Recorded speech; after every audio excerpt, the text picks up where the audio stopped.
So one of our producers, George, he's in the Greek islands right now, specifically Lesbos, infiltrating NGOs who work with the migrants to try and bring them into Europe. And we're expecting a call from him any minute now to give us an update on the situation. So keep you posted.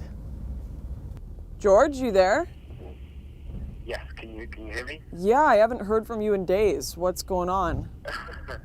I've got to be really, really quick. I managed to sneak away for 5 minutes.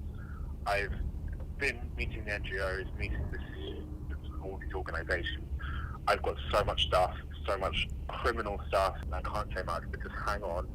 I will bring these cards to you. The stuff that I've got, it's going to blow the whole thing wide open. Okay, so how did it go? Incredible. You're gonna love this. So, Advocates Abroad. Yep. Really, really serious NGO operating in the Greek islands. 17 countries in total, but primarily based in the Greek What do islands. they do? They do legal aid, representation, coaching for refugees before they have their asylum interview. So With the Greek government? Yep. So once they get to Moria, they have their interview. That's where they decide, are they going to go to Athens? Are they going to go to Europe? Are they sent back? 380 staff. They've had about 15,000 people go through, more at the moment. So it's not just a couple sob stories. This is industrialized legal aid, essentially. It's huge. So their support, they take support and volunteers from like University of Cambridge, University of Oxford, University of Denver. It's massive. They're linked with the International Bar Association. Al Jazeera, Huffington Post have all written about them, done interviews. So these are the guys really that people go connected, to for their information. So the last 6 days, I've been with Ariel, who is their CEO, their executive director, and she's literally told me everything. All the stuff that they shouldn't be doing, all the stuff that, worse stuff than we thought that they might be doing. What does that mean?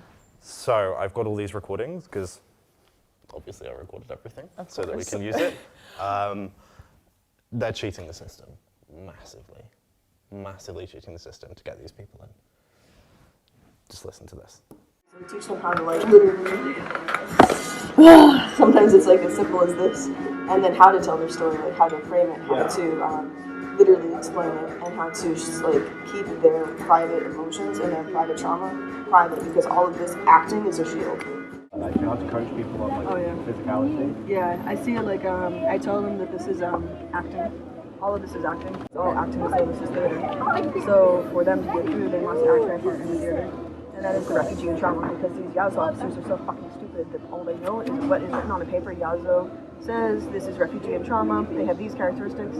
So we coach people how to have these characteristics. So they're admitting that they're teaching them to act. Yeah. She literally keeps talking about these refugees as actors, as a theatre production. So the government have created a process to try and find real refugees amongst tons of people that are trying to illegally migrate to Europe, and they're making it into a theatre class so everyone gets in. Yeah, essentially. Even if they're not a genuine essentially, they've worked out what the interviewers are looking for, and they're teaching people how to do that, how to be that. That is incredible. Let me find you this other one, actually. So like there's a formula we came up with, which is ironic because I suck at formulas. But it's like significant events, date, and location. So the way you answer all those questions is the same way.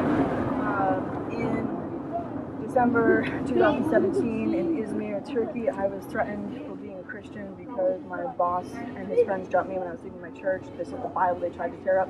This is the crucifix I was wearing that they tried to tear. And it made me feel unsafe as a Christian in Turkey. But boom.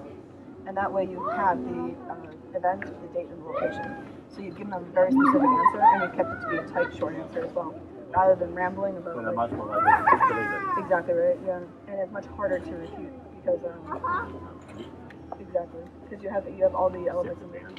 Like our narrative timeline format has like a fill in the blank section at this point, and then we have like 2 examples for the home country being like significant date and application. And then ditto for Turkey, and then ditto for any other country to live in. So consistency is the most important thing. Even if you find yourself in a position where you have to lie because you suddenly remember something else, it's best just to stay with what you have said. So they've got experts that have made a list of refugees will act like this. They'll have these things that they'll say. They know what actual persecution happens under these governments. And these legal advocates are teaching people the words to say. Yeah, she's been very explicit with me. They have literally lists of words. So if you're vague, if you're uncertain, any of that stuff, those are buzzwords that if the interviewer writes those down, you don't get your asylum. But on the other hand, there are certain words that if the interviewer writes down, certain characteristics, literally emotion, if you're emotional, then they will wave you through. And they put in the decision whether or not you would act with emotion. So you have to be like, or crying, or stopping, or throwing up, or asking for a break. So it's becoming an actor. You have to tell people to ask to take a break. Oh, we do. We actually do role playing. And so like we prepare for the folder. So like the first role playing activity we do is like us being them, and they're the officer. And then we flip around after they've had some practice to see how should I walk into the office, how should I introduce myself, how should I give them the folder, and then how do I sit down, and then when do I stand up, when do I show them how to pray. Why would you need to show them how to pray? Because it's a good way to show honesty. It's done in other places too, like not good places, to see if you're truly what you say you are. You can't show how you pray. Like if you're actually Christian. So if you're saying that you're like fleeing persecution, then you should probably know how to be, praying that way. They also ask like, what's your favorite holiday? So like some people just say like Christmas, but like we explain, you can't just say this because this is not sufficient answer. You have to say. And you have to say it a certain way, just like December 25th, which is Christmas, which is the birthday of our Lord and Savior. What this organization are doing, they're not just teaching refugees how to make it through the system. While I'm sure there are genuine refugees that are trying to get to Europe and go through these requests with the government, this group, Advocates Abroad, they're looking for a 100% success rate. They are trying to get every single migrant that comes across those borders, illegally or legally, criminal or not, they are trying to get them through to Europe under refugee status. There is a process in place to determine who is and who is not a genuine refugee. And the government, they have made checks and balances for that. They have made sure they can determine who that is. And this group, they are trying to skirt that process. They are trying to make a mockery of Europe's borders and get every single person through.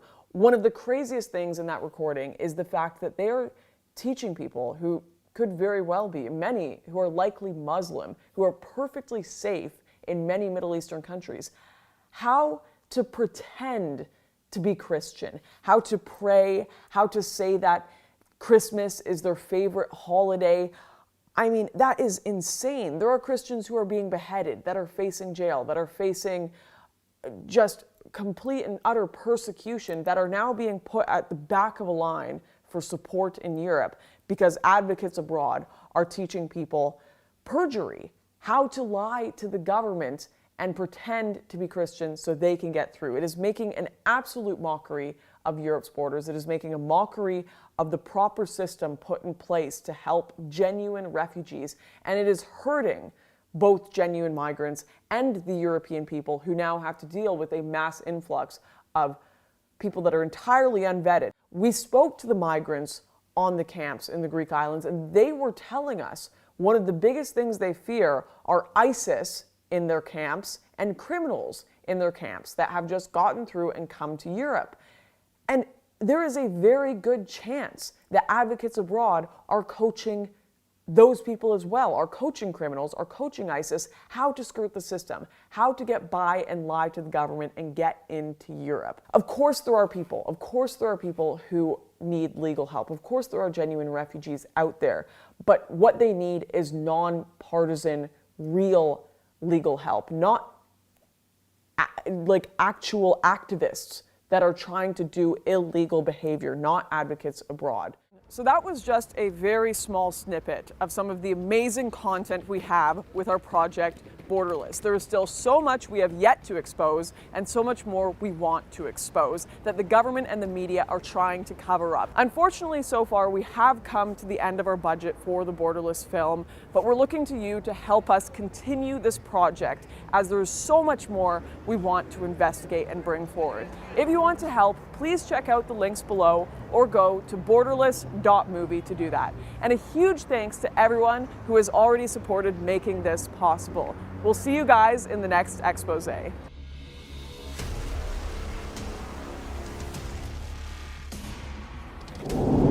the leader was like properly involved with smugglers? Of course they were. I mean, we all are to some degree.